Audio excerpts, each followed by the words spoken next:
The phone rang, its sound echoing through the room with an anxious tone. No answer.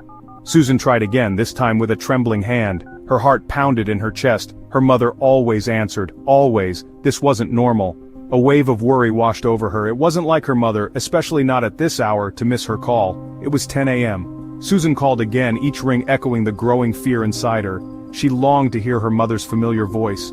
Her mother, a pillar of strength and routine at 75, was as predictable as the sunrise. She was always there, always available. Yet here, the silence was deafening, ominous. There was no sound, nothing. Susan tried to find a logical explanation. Maybe her mother was busy with one of her many charity projects. Her mother was always active.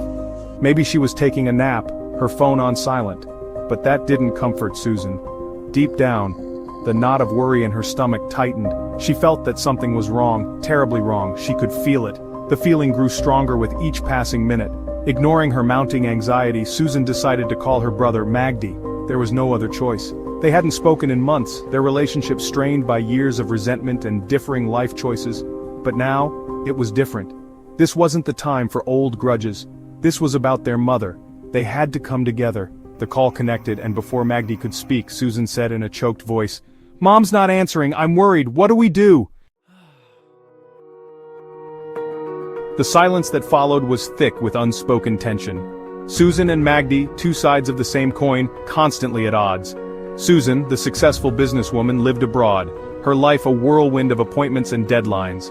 Magdi, the artist, chose to stay in Sudan, his life a canvas of colors and emotions. Their differences, magnified by their mother's love and constant concern, had driven a wedge between them. Susan, always seeking her mother's approval, felt a pang of guilt. If she had been a better daughter, maybe things would be different. Maybe she would have sensed something was wrong sooner. Magdi's voice, when he finally spoke, was laced with unusual urgency. "I'm on my way," he said curtly. He hung up before Susan could respond. News spread quickly in their quiet Khartoum neighborhood. Everyone was talking about the mysterious event that had occurred the previous night. It was the kind of neighborhood where everyone knew each other, where relationships were strong and bonds ran deep, where gossip was exchanged over cups of strong sweet tea. Conversations revolved around what had happened, each person with a different theory. And on this day, the whispers centered around the old blue house at the end of the street. It was the focus of attention and conversation. The house where Susan and Magdi grew up. They had countless memories in this place. The house where their mother still lived, her life steady and comfortable. She felt safe there. Neighbors gathered, their faces etched with worry. They wondered if everything would be all right.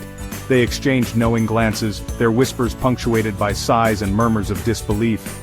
There was a sense of anticipation in the air. Old Mrs. Fatima, her eyes red-rimmed, clutched her prayer beads, her lips moving in silent prayer. She was praying for safety. She had known Susan and Magdi since they were children, their laughter echoing through the dust-filled streets. She remembered their happy days. A sense of dread hung in the air, everyone on edge, mingled with the scent of jasmine and fresh bread wafting from nearby homes. The smells reminded them of safety and warmth. Something was terribly wrong, they could all feel it, something was not right. The old blue door opened, revealing a sight that drew a collective gasp from the small crowd. No one was prepared for what they would find. The house, usually filled with the aroma of spices and the gentle hum of their mother's favorite Quran recitations, was eerily silent. There was no sound, only a heavy quiet. Magdi, his face ashen, stood frozen at the entrance, his eyes wide with horror. He had found their mother, he couldn't believe his eyes. The police arrived, their faces grim, their movements swift and practiced. They had clearly seen such scenes before, but that didn't lessen the horror of the situation. The tension in the air thickened as they cordoned off the area, their presence a stark reminder of the tragedy that had befallen the quiet neighborhood. No one expected something like this to happen here. Inside the house, investigators worked meticulously, their every move scrutinized by anxious onlookers peering through the windows. 2 bodies were found, 2 lives extinguished. Everyone was in shock. Their mother and a man, unknown to the neighbors, lay lifeless in the living room. No one knew who the man was or how he ended up there. The brutality of the scene, the raw violence of it all, sent shockwaves through the community. No one could have imagined this happening in their peaceful neighborhood.